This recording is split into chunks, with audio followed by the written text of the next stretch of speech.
Hi there, it's Mr. Clark. Welcome to the most difficult thing you can do with clefs, otherwise known as transposing with clefs. And here in lesson Clef.5.1, we'll be transposing from written pitch to concert pitch. So,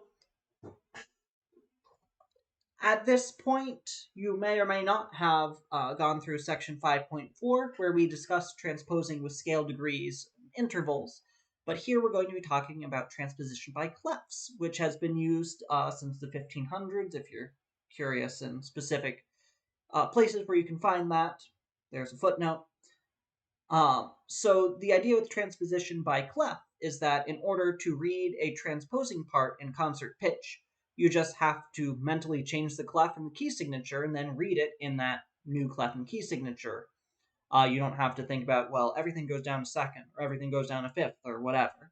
You just have to be comfortable with whatever clef you're changing to. Since there are 7 letters of the musical alphabet, you only need 7 clefs to deal with any possible arrangement of lines and spaces. If you remember our clef diagram from a few pages ago, my favorite diagram, this diagram, that's 1, 2, 3, 4, 5, 6, I'll count those together, 7, 8, 9. So we have 2 extra clefs.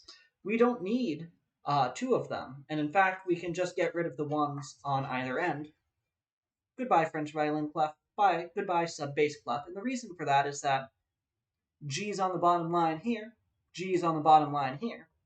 Separated by octaves, but it's the same arrangement of line and spaces. Same thing here. F's on the top line here, F's on the top line here. Don't need both of them, so get rid of the ones on the end. So we're dealing with treble, bass, and then the 5 different positions of the C clef. And between those 7 different clefs, we can get any combination of letters on lines and spaces, because the bottom line can be any of 7 letters, as represented by the 7 clefs. Instruments that read in bass clef only ever transpose by octave, with a few exceptions, like terrible bass clarinet parts that Wagner wrote, but we don't talk about those. They're just not worth it. But instruments that read in treble clef often transpose to a wide variety of keys, so we're going to deal with changing transposed treble clef to concert pitch. So your first step is going to figure out what clef to change it to. And this chart should help you. If your instrument is in whatever key, then it shows you what clef to go to. So if your instrument is in C, like a flute or an oboe that reads concert pitch, you don't need to change the clef because it's already in concert pitch. Treble clef, bam, done. If you have an instrument that is in B flat, like a B flat clarinet or a B flat trumpet, then you're going to mentally change that treble clef to a tenor clef. The reason for that is if you think about, say, the note D, if it's a written D for a B flat instrument, it's going to sound like a concert pitch C. So treble clef D, if you mentally change that to a C, that makes it tenor clef. F major is a common key for horns. If you play the note G on the horn, that actually sounds like a concert pitch C. So we have to change this staff line to a C, so we slap our C clef there on our second line, mezzo-soprano clef, and then that will be concert pitch. Your next step is to change the key. And again, this diagram is going to tell you how to change the key. It gives you the clef from the previous step. So my B flat, clarinet, or trumpet, I'm going to add 2 flats to the key signature. My F horn, I'm going to add 1 flat to the key signature.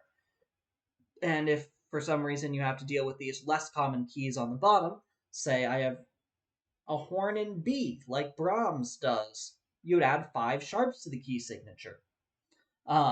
And again, subtract adding flats, adding sharps. It's not always adding flats or adding sharps, because like if your written key is, say, D major for my B flat instrument, so add 2 flats, it wouldn't suddenly have 2 sharps and 2 flats. That would be silly. That's not a normal key signature. you would just get rid of the two sharps. So really you're just moving, if you're adding flats, you're moving widdershins around the circle of fifths. If you're adding sharps, you're moving clockwise around the circle of fifths, that many positions.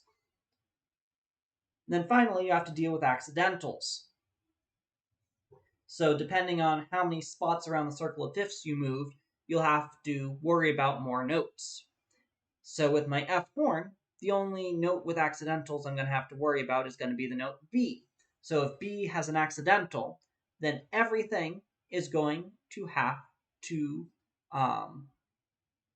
flip one box to the left. So if I see a B that has a natural on it, it's going to have to become a B flat. If I see a B that has a double sharp on it, it's going to have to become a sharp. And if the key that the instrument is in is a sharp key, so like A is a sharp key, so everything would have to move one box to the right. So anything that's a flat becomes a natural, anything that's natural becomes a sharp. This all sounds very confusing and convoluted. Let's do an example. We'll do a few measures of this horn thing, and by a few, I mean one. So I have a horn in F. Great. So instead of this treble clef, I'm going to have to put a new clef in. And how do I know which clef? Well, I'm going to go back and look at my handy dandy clef chart. So my horn is in F. Step 1. Okay, it's a mezzo-soprano clef, so I'm going to write a mezzo-soprano clef instead of a treble clef. Great. All right, next step, I need to change the key signature. Well, there is no key signature right now, so it's an F. I'm going to add one flat. Great. I have a flat. I'm going to add that. I'll put it here. I don't actually remember if flats go in mezzo-soprano clef. This is one of those things I told you should probably just look up. This is what we're going to do right now. Where are you, mezzo-soprano clef? There you are. Where do flat? Oh, okay, it goes on the top line. Good to know. This pencil still does not have an eraser. I'll try really hard. There we go. Okay. Great. And then this last step is probably the most confusing. So I'm in F. I need to worry about the note B. Anytime there's an accidental on the note B, I need to shift it one box to the left. So there's a sharp here. I'm going to shift it one box to the left. That becomes a natural.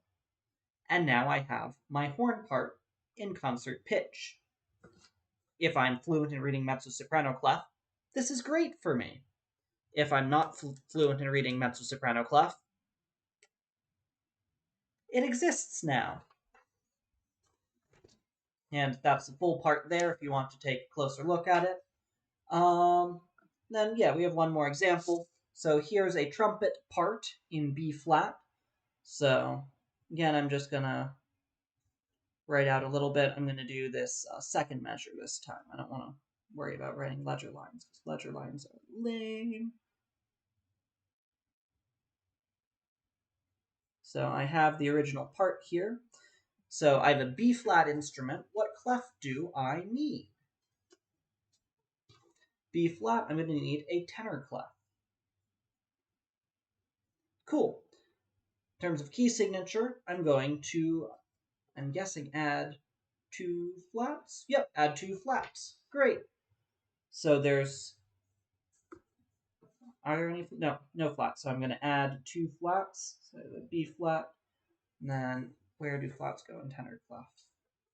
Where are you, tenor clef? Show me your arrangement of flats.